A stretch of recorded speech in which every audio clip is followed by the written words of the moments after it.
Hello friend, welcome to Epismania. तो आज हम एक्सप्लेन करेंगे 12 जून का द हिंदू एडिटोरियल। तो अगर आपको हमारा वीडियो अच्छा लगता है तो आप इस वीडियो को लाइक करिए, शेयर करिए और इस चैनल को सब्सक्राइब करिए और बेल आइकन में दबाइए ताकि आपको जो नोटिफिकेशन है वो टाइमली मिलती रहे। और अगर आपको कोई सुझाव देना है तो आप कमेंट बॉक्स में डालिए ताकि हम इस वीडियो को और जो इसमें कंटेंट है उसको अच्छे से इम्प्रूव कर सकें। तो आज शुरुआत करते हैं आज के कोटेशन के साथ फ्रेंड्स। तो आज का कोटेशन हमारा है जस्टिस के ऊपर। जस्टिस से कोई भी टॉपिक आता है तो वहाँ पे इसका आप इस्तेमाल कर सकते हैं। तो ये कोटेशन लिखा गया था बेंजामिन फ्रैंकलिन द्वारा। इनका कहना है justice will not be served until those who are unaffected are as outraged as those who are. मतलब क्या है इसका कि न्याय तब तक आपको नहीं मिलेगा जब तक जो अनअफेक्टेड हैं वो प्रोटेस्ट नहीं करेंगे, वो आउटरीच नहीं करेंगे तब तक। ठीक है, तो इसका मतलब क्या होगा? अगर इसको हम आज के एग्जांपल्स देखते हैं, जो भी देखिए हमारा यूएसए में एक अफ्रीकन अमेरिकन की मृत्यु हुई है। तो देखिए जो जितने भी वाइट्स थे और ब्लैक्स थे वो सब मिल के प्रोटेस्ट कर रहे हैं। तो देखिए एक तो इससे क्या हुआ, इससे जो हमारे वाइट्स थे वो उससे अफेक्टेड नहीं हुए थे लेकिन फिर भी वो प्रोटेस्ट कर रहे हैं। तो देखिए जब तक सब साथ नहीं आएंगे तब तक जो जो अथॉरिटी है, जो गवर्नमेंट है वो नहीं सुनेगी, पहली बात तो। और दूसरा ये है कि जब तक पूरी सोसाइटी उस कोई भी प्रॉपर कॉज के लिए एकजुटता नहीं दिखाएंगे तब तक फिर भी फ्यूचर में कभी भी ऐसा कुछ हमको उनके प्रति ऐसा देखने को मिल सकता है। इसका मतलब है कि जब तक सभी एकजुट नहीं होंगे, जब सभी एक प्रॉपर एक कॉमन कॉज के लिए इकट्ठा नहीं होंगे तब तक जो न्याय होगा वो जो है सर्व नहीं होगा पीपल को, जो जो भी जिससे वो अफेक्टेड है। ठीक है, तो ये हुआ हमारा आज का कोटेशन फ्रेंड्स।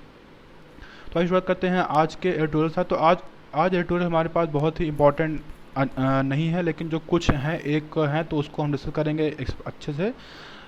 और एक है उसको हम शॉर्ट में देख लेते हैं। तो देखिए जैसा कि आपका चाइना और इंडिया के बॉर्डर पे काफ़ी दिन से स्टैंड ऑफ देखने को मिला हुआ है। तो अभी हमने देखा कि डिप्लोमेटिकली और मिलिट्रिकली एक मिलिट्री लेवल पे काफ़ी कहते हैं कि वार्ताएं चल रही हैं और इससे काफ़ी अच्छे रिस्पांस भी आ रहे हैं। तो अभी देखिए तो उन्होंने जो वहाँ पे कुछ जो 5 पॉइंट पे जो एक कह सकते हैं कि एक कॉन्फ्लिक्ट देखने को मिला था, उससे 4 पॉइंट पे तो काफ़ी एक सहमति दिखी लेकिन 5वें पॉइंट पे अभी असहमति दिख रही। लेकिन एक और जो अच्छा पॉइंट निकल के आया है उसमें ये हुआ है कि एक प्रपोजल रखा गया है कि साल में 1 या 2 बार फॉर्मल मीटिंग होगी जो उनके कॉर्प्स कमांडर्स हैं उनके मध्य। तो इससे क्या होगा, इससे एक कम्युनिकेशन चैनल जो है ओपन रहेगा हमेशा। कोई भी ऐसा इशू होगा तो उसको डिप्लोमेटिकली और मिलिट्री लेवल पे ही उसको सॉल्व कर लिया जाएगा, उसको एज अ इतना ज़्यादा बड़े विवाद में करने की आवश्यकता नहीं होगी। दूसरा आपका आर्टिकल क्या है? आर्टिकल है कि वर्क फ्रॉम होम। तो हम जो इस कंसेप्ट को जानते होंगे उनके लिए ठीक है, लेकिन जो इस कंसेप्ट को नहीं जानते हैं उनके लिए बता दें। वर्क फ्रॉम होम मतलब क्या होता है फ्रेंड्स, कि जब आप काम को घर पे बैठे वही काम जो आप ऑफिस में कर सकते हैं वही काम आप घर बैठे कर लीजिए, तो वो आपका वर्क फ्रॉम होम कंसेप्ट हो गया है। तो देखिए ये अलग अलग माध्यम, जैसे आपके जो आईटी टूल्स होते हैं, जैसे आपका वीडियो कॉल हो गया या वॉइस कॉलिंग हो गया या फिर कोई और माध्यम के थ्रू जो है जब आप अपने काम को घर बैठे कर लेते हैं जो आप ऑफिस में कर सकते हैं, वो आपका वर्क फ्रॉम होम का कंसेप्ट होता है। ठीक है, तो देखिए इसमें कुछ पॉइंट दिए गए हैं, इस पूरे आर्टिकल में बताए गए हैं कि क्या ये लॉन्ग रन में फिजिबल है या नहीं है। तो इसमें बहुत सारे पॉइंट दिए गए हैं, इसको हम जो फॉर और अगेंस्ट के ऐसे 2 पार्ट में डिवाइड करेंगे और उसको हम डिस्कस करेंगे। हमने पहले भी कुछ आर्टिकल डिस्कस किए थे, उसको भी इसमें मर्ज करेंगे। तो जो फॉर में अगर हम बात करें तो देखिए वर्क फ्रॉम होम से क्या होगा, वो फिर वर्क फ्रॉम होम से क्या होगा मेनली, जो जैसे हम जानते हैं कि जो एक इररिलेवेंट जो हम लोग ट्रैवल करते थे मीटिंग्स के लिए एक दूसरे स्टेट्स में या फिर अलग कंट्री में जाते थे, वो अवॉइड होगा। तो जिससे जो अगर हम इन्वायरमेंटल आस्पेक्ट देखते हैं तो जो एक ग्रीन हाउस गैस एमिशन है, CO2 एमिशन है, वो काफ़ी कम होगा उससे। मतलब कुछ हद तक तो कम ही होगा, भले चाहे बड़े स्केल पर ना हो लेकिन कुछ हद तक कम होगा, तो उससे काफ़ी लाभ होगा। ये तो हुआ हमारा पहला इसका पॉजिटिव आस्पेक्ट। ठीक है, दूसरा आस्पेक्ट क्या हुआ फ्रेंड्स कि देखिए वर्क फ्रॉम होम से क्या होगा कि जैसे जो महिलाएं जैसे ऑफिस में जाके काम नहीं कर पाती थी, जैसे उनको काफ़ी बर्डन होता था घर का भी, तो वो उससे वो बैलेंस कर लेंगे अगर। लेकिन इसमें एक शर्त भी है, जब तक जो एक सोशल नॉर्म बना हुआ है कि मेंस जो है घर का काम नहीं करेंगे, अगर वो है तब तो नहीं हुआ। लेकिन मान लीजिए जो घर के आदमी पुरुष हैं वो भी पूरा हाथ बटा रहे हैं महिलाओं का, तब देखिए जो एक वुमेंस हैं वो घर बैठे भी काम कर सकती है, मतलब बच्चों को भी और एक ऑफिस को भी, दोनों को संभाल सकती है मेनली। तो ये हमारा हुआ दूसरा आस्पेक्ट। ठीक है, सोशल आस्पेक्ट मेनली ये हुआ। ठीक है, तीसरा आस्पेक्ट क्या हुआ कि जैसे हम देखते हैं कि ऑफिस में कई महिलाओं का काफ़ी उत्पीड़न होता है मेनली, ताकि वो मानसिक हो चाहे वो आपका यौन यौन शोषण हो, तो मतलब काफ़ी उनका उत्पीड़न होता है। तो देखिए वो ऑफिस पे बैठे, ऑफिस में घर पे बैठे जो है इन सब चीज़ों को अवॉइड कर सकती हैं, और वो अपने आपको मतलब कि बेटर तरीके से और एफिशिएंट तरीके से काम कर सकती है मेनली। तो ये वो हमारा हुआ तीसरा पॉइंट, ठीक है। तो ये इससे कुछ पॉइंट हुए हम मेनली बात किए। तो देखिए जैसा अभी हम आगे देखेंगे वो तो मेनली, तो ये तो हुए हमारे कुछ पॉइंट हुए, ठीक है। तो अब हम बात करते हैं कुछ नेगेटिव पॉइंट। तो नेगेटिव पॉइंट इसमें काफ़ी ज़्यादा है, तो उसको हम पॉइंट पॉइंट में देखेंगे। तो पहला बात कर रहे हैं कि देखिए जैसा अभी हम जानते हैं कि कोविड-19 के टाइम जैसे मान लीजिए सब अभी घर से काम कर रहे हैं, वर्क फ्रॉम होम का कब से पूरा आर्टिकल में डिस्कस किया गया है। मान लीजिए जिस घर में जो है एक ही मान लीजिए कंप्यूटर सिस्टम है, तो देखिए क्या होगा, जो मेंस होंगे वो उनका एक्सेस ज़्यादा होगा बजाय वुमेंस का उस पर, तो इससे एक जेंडर डिवाइड भी देखने को मिलेगा। तो वो हमारा पहला पॉइंट हुआ। नेक्स्ट पॉइंट क्या हुआ कि ओल्डर वर्सेस यंगर डिवाइड भी देखने को मिला। मतलब क्या है कि मान लीजिए एक कंप्यूटर है, तो जो ज़्यादा एल्डेस्ट मीन्स एल्डर होंगे वो घर के, उनको ज़्यादा एक्सेस मिलेगा बजाय यंगर्स को, क्योंकि एल्डर्स क्या होगा उनको ज़्यादा काम रहता है, ऐसा एक परसेप्शन देखने को मिला हुआ। तो इससे एक ओल्डर वर्सेस यंगर डिवाइड भी देखने को मिलेगा। तीसरा क्या बता रहे हैं कि जैसा हम जानते हैं कि जो इंटरनेट कनेक्टिविटी है वो रूरल और अर्बन लोकेशन में थोड़ा सा डिफर करती है। मतलब गांव क्षेत्र में देखेंगे तो जो आपका इंटरनेट कनेक्टिविटी है वो काफ़ी कम है, तो जो आपके वर्कर्स गांव में मान लीजिए होंगे उनके लिए थोड़ा सा काम करना उतना संभव नहीं होगा, ठीक है। ये तो हमारा वो तीसरा पॉइंट। नेक्स्ट पॉइंट क्या हुआ कि देखिए क्या होता है कि जिस घर में जैसा हमने बात किया था कि इससे जो मतलब कि महिलाएं हैं थोड़ा सा वो काम में पार्टिसिपेट कर पाएंगी, ठीक है। लेकिन जैसे जिस घर में जो सोशल नॉर्म नहीं है कि जो मेंस होंगे वो घर का काम नहीं करते होंगे, तो उनके ऊपर क्या होगा, उनके ऊपर एक बर्डन ज़्यादा हो जाएगा। उनको मतलब कि ऑफिस का काम करना होगा और हाउस होल्ड काम करना होगा, तो इससे वो मानसिक दबाव उनके ऊपर काफ़ी बनेगा, क्योंकि उनको बच्चों को देखना है, घर का काम देखना और ऑफिस काम, तो तीनों को मैंने अगर मेंस उसमें पार्टिसिपेट नहीं करेंगे, अगर ये सोशल नॉर्म उनके यहाँ उस समाज में नहीं है, तो काफ़ी उनको दिक्कत होगी महिलाओं को। फिर नेक्स्ट हमारा जो माइग्रेंट वर्कर्स है मेनली, तो एक डिमांड सप्लाई मिसमैच देखने को मिलेगा। क्योंकि देखिए जो वर्कर्स चले गए हैं घर की ओर, मतलब अपने गांव की तरफ लौट गए हैं मेनली, तो देखिए उससे क्या होगा कि कई इंडस्ट्रीज होंगी जहाँ पे सप्लाई ज़्यादा मीन्स डिमांड ज़्यादा होगी लेकिन उतना सप्लाई नहीं होगा, तो एक जो लेबर्स का डिस्ट्रीब्यूशन है पूरे मार्केट में वो काफ़ी कम देखने को मिलेगा हमें। नेक्स्ट पॉइंट हमारा है कि अगर हम बात करते हैं एजुकेशन के क्षेत्र में, तो अगर हम बात करते हैं ऑफिस का किसी भी क्षेत्र में बात करते हैं, जैसे मान लीजिए कोई सेमिनार होता है, तो इसका नेक्स्ट पॉइंट बता रहे हैं कि ह्यूमन टू ह्यूमन कॉन्टैक्ट काफ़ी कम हो जाएगा उससे। तो देखिए वो अभी कोविड-19 परिप्रेक्ष्य में अगर बात करते हैं तो ह्यूमन टू ह्यूमन कॉन्टैक्ट कम करना तो आवश्यक है, लेकिन भविष्य में अगर हम लॉन्ग टर्म बात करते हैं तो देखिए जैसा हम जानते हैं कि अगर जैसे मान लीजिए कोई सेमिनार्स होता है, ठीक है, तो उसमें मान लीजिए बीच में कुछ भी ऐसा एक ब्रेक होता है, तो लोग आपस में प्राइवेटली चैट वगैरह करते हैं, बातें करते हैं, टी ब्रेक होता है, तो वो सब जो है इसमें नहीं हो पाएगा। उससे काफ़ी चीज़ें और डेवलप होती हैं, ना कि बजाय अगर आपका ऑफिस से अगर आप वीडियो कॉल के माध्यम से ये सब चीज़ें नहीं कर पाएंगे, क्योंकि आपका ऑफिशियल वर्क ही वीडियो के मतलब कॉल करके अगर आप बैठे हैं तब हो सकता है। लेकिन जैसे जो और भी चीज़ें होती हैं, एक पर्सनल कॉन्टैक्ट होता है लोगों से, वो चीज़ें जो है अवॉइड मतलब होंगी इसके थ्रू अगर आप वर्क फ्रॉम होम कर रहे हैं तो। नेक्स्ट हम बता रहे हैं कि जैसा हमने देखा कि वर्क फ्रॉम होम की बात कर रहे हैं, लेकिन सबके लिए घर एक जैसा नहीं होता है, कुछ के लिए घर सही नहीं होता है, मतलब काफ़ी उनका उत्पीड़न, मतलब एक कह सकते हैं कि एक सेक्सुअल एब्यूज़ और एक कहते हैं कि एब्यूज़ उनका देखने को मिलता है काफ़ी वुमेंस का और गर्ल्स का हमने देखा हुआ है। और हमने देखा कि इस तरह एक डोमेस्टिक वायलेंस भी काफ़ी बढ़ा हुआ है घर पे, मतलब कि एक घरों में, और इसको हमने देखा वो जो आपका यूनाइटेड नेशन वुमेन्स है उन्होंने ये हाईलाइट किया हुआ है, और उन्होंने बताया कि एक शैडो पैंडमिक एक बनता हुआ दिख रहा है, क्योंकि हम जान रहे हैं कि वुमेंस के प्रति काफ़ी वॉयलेंस देखने को मिला, क्योंकि जिनको जॉब लॉस हुआ मिलने, मान लो जिनको एक जॉब रिस्क पे है, तो वो काफ़ी पैनिक, मतलब उनके अंदर काफ़ी पैनिक की होती है भावना, और वो काफ़ी एक कह सकते हैं कि वॉयलेंट थोड़ा सा हो जाते हैं, ठीक है। तो ये हमने मेनली देखा हुआ है।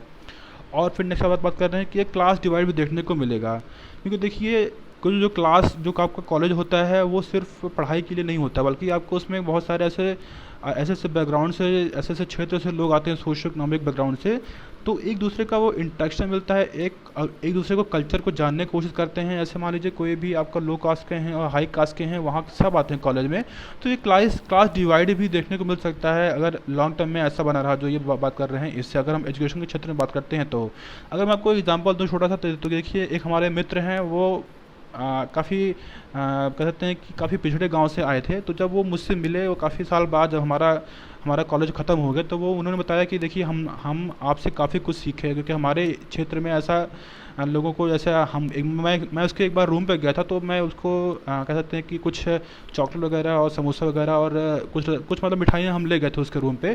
तो उन्होंने कहा कि देखिए हमारे गांव में ऐसा कुछ ऐसा होता नहीं जब कोई ऐसा मिलता है इंसान। तो मतलब ये सब एक एटिकेट्स होता है, एक कह सकते हैं कि एक भावना होती है जो एक दूसरे को पर्सनल कांटेक्ट से और उससे ही वो डेवलप होती है। वो आपका ऑनलाइन जो है सब कुछ, आपका इंटरनेट जो है वो फुलफ़िल नहीं कर पाएगा मेनली। तो ये हमारा हुआ कुछ नेगेटिव पॉइंट हुआ, ठीक है। अगर हम इसका वे फॉर बात करें तो देखिए वे फॉर में बात कर रहे हैं कि सरकार ने बहुत सारी ऐसी योजनाएं लाई हैं, जैसा हम बात करते हैं जो उन्होंने एक नेगेटिव पॉइंट दिया था कि इंटरनेट कनेक्टिविटी पूरा प्रॉपर नहीं है। तो देखिए सरकार ने भारत नेट योजना जो है लाई है, जिससे आपका लास्ट मतलब कनेक्टिविटी का प्रॉब्लम सॉल्व करने के लिए ऐसा सरकार ने किया हुआ। तो उसके माध्यम से सरकार इसको फुलफ़िल कर सकती है। और बता रहे हैं कि देखिए जो आपका ये वर्क फ्रॉम होम कंसेप्ट है, ये लॉन्ग टर्म में तो मतलब ऐसा नहीं है कि आपका जो वर्क प्लेस है उस वो हमेशा खाली ही रहेगा। कुछ हाँ उसका स्ट्रेंथ भले कम हो जाएगा, लेकिन ये आपका जो फिजिकल और डिजिटल इंफ्रास्ट्रक्चर दोनों के मॉडल पे काम करेगा, और ऐसे बहुत सारे मॉडल ऐसे भविष्य में डेवलप होंगे, ठीक है। तो ये सब मेनली पूरी बातें इसमें कर रहे हैं इस पूरे आर्टिकल में। हमारा एक आर्टिकल रह गया था 3 जून का, उसको हम डिस्कस करेंगे आज ही। हमने इसको प्रॉमिस किया था पहले, तो उसको तो आप देख लेते हैं, बहुत ही इंपॉर्टेंट आर्टिकल है हमारा। तो देखिए ये आर्टिकल क्या है मेनली कि आपका जब कोविड-19 के बाद जो है, जो आपकी लॉ इन्फोर्समेंट जैसे पुलिस वगैरह हो गए, ये सब इनको जो है क्या चैलेंजेस रहेंगे भविष्य में, और अभी क्या चैलेंजेस हैं उसको, और अभी क्या आस्पेक्ट है क्राइम्स का और क्या क्या चैलेंजेस झेल रहे हैं उसको हम देखेंगे, ठीक है, इस पूरे आर्टिकल में। इनका इनका कहना है कि देखिए कोविड-19 को कंटेन करने के लिए जो हमारे हेल्थ वर्कर हैं वो तो काफ़ी अहम योगदान दिए ही हैं, लेकिन जो हमारे लॉ इन्फोर्समेंट आपके ऑफिशियल्स हैं जैसे पुलिस वगैरह हो गए, वो उनका काफ़ी अहम योगदान रहा है उनका, अगर जो हमारे हेल्थ वर्कर हैं उनके बाद, चाहे वो आपका जो गाइडलाइंस है आपका कोविड-19 का उसको फॉलो कराने में, चाहे वो आपका फिजिकल डिस्टेंसिंग ही क्यों ना हो, मतलब वो सब फुलफ़िल करने में जो आपके मेनली पुलिस वर्कर्स हैं उनका बहुत ही महत्वपूर्ण योगदान रहा है। तो देखिए ये सिर्फ कह सकते हैं कि जो एक मैन पावर है या फिर जो उनके पास मटेरियल्स है उसके ही माध्यम से नहीं हुआ है, बल्कि जो एक पुलिस और पब्लिक का रिलेशन है और एक जो पब्लिक का कॉपरेशन है वो दोनों देखने को मिला है इसमें, तभी ये कुछ हद तक काफ़ी अच्छे से इसको कंटेन कर पाए हैं। लोगों को घरों में रहने का ये सब काफ़ी एक पुलिस का बहुत ही अच्छा योगदान इसमें देखने को मिला, और इसमें पब्लिक का बहुत ही अच्छा रिस्पांस भी रहा है। तो ये भविष्य में इसको हम कह सकते हैं कि एज अ लेसन इसको अपना सकते हैं भविष्य में, कोई भी चीज़ को ऐसे कंटेन करना हो तो, ठीक है। आगे बता रहे हैं कि देखिए कुछ आस्पेक्ट बता रहे हैं कि क्या आस्पेक्ट हैं क्राइम्स के आपके कोविड-19 के टाइम।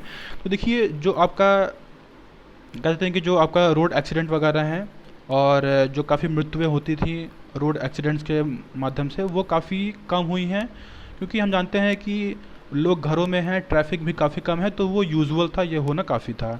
और काफ़ी लोग जो आपके कह सकते हैं कि जो बर्गलर्स वगैरह होते थे, जो जेब कतरे होते थे, ये सब घर में हैं, तो वो भी काफ़ी कम क्राइम देखने को मिला है। बर्गलरी वगैरह मतलब जो होता है आपका छोटा मोटा आपका जैसे क्राइम हो गया, मर्डर हो गया, सब काफ़ी कम देखने को मिला हुआ है। तो कह सकते हैं कि जो एक ओवरऑल जो क्राइम है वो काफ़ी कम हुआ है। कुछ डेटा बता रहे हैं कि जैसे आपका न्यूयॉर्क है, तो न्यूयॉर्क को छोड़ के न्यूयॉर्क में काफ़ी जो बर्गलरी है, आपका मर्डर वगैरह वो देखने को मिला, लेकिन लंदन में देखिए काफ़ी जो आपका क्राइम्स है वो काफ़ी कम हुआ है।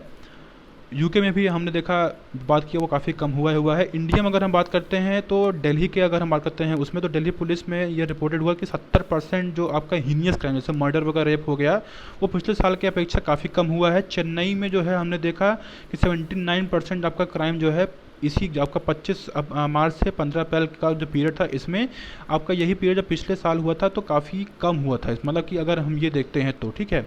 नेक्स्ट बात कर रहे हैं कि देखिए जो आपका ये तो काफ़ी कम हुआ है, लेकिन कुछ ऐसे केसेस में काफ़ी बड़े हैं। जैसे हम बात करते हैं डोमेस्टिक वायलेंस का केस अगर हम देखते हैं, तो तमिलनाडु के उसमें बता रहे के उसमें परफेक्ट में, तो आपका जो इस बता रहे कि 2963 केसेस ऐसे हैं जो डोमेस्टिक वायलेंस के जो है आपके सिर्फ अप्रैल में ऐसे बढ़े हैं। ये मेनली ऐसा देखने को मिला, और ऐसे इसके 2 फैक्टर बता रहे हैं। पहला फैक्टर बता रहे हैं कि अनएम्प्लॉयमेंट, कुछ ऐसे तो हैं जिनको जो मतलब जिनकी नौकरी छोड़ दी है, मतलब उनको नौकरी से निकाल दिया गया है, और कुछ हैं जो अभी उनको डर है कि उनको नौकरी से निकाल दिया जाएगा। तो इससे काफ़ी पैनिक क्रिएट हुआ है, तो इससे इनके अंदर डर बना हुआ है और एक इनसिक्योरिटी बनी हुई है।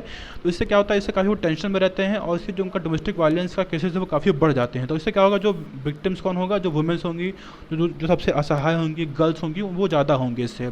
दूसरा जो बता रहे हैं कि देखिए जो लिकर शॉप्स थी वो काफ़ी बंद थी, अभी तो सरकार ने उसको ओपन कर दिया, लेकिन उस समय जब हम बात कर रहे हैं, जब आर्टिकल आया था उसमें जो लिकर शॉप्स थी काफ़ी बंद थी।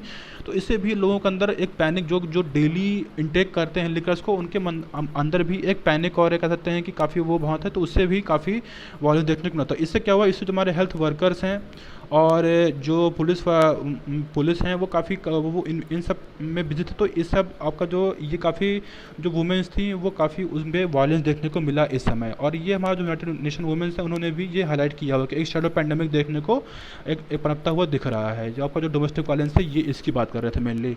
और देखिए यही हाल हुआ था जब आपका इबोला का आउटब्रेक हुआ था वेस्ट अफ्रीका में 2013 से 2016 के बाद। तब भी जो आपका ये डोमेस्टिक वायलेंस है, जेंडर बेस्ड वायलेंस है, ये काफ़ी बढ़ा था उस समय। आगे बता रहे हैं कि एक global initiative against transnational organised crime है, जो आपका जैसे जो लॉ इन्फोर्समेंट हैं और जो गवर्नेंस है, जो डेवलपमेंट प्रैक्टिशनर्स हैं, उनके मध्य एक कह सकते हैं कि एक इनिशिएटिव, इनका एक अलायंस बना हुआ है जो जेनेवा में स्थित है।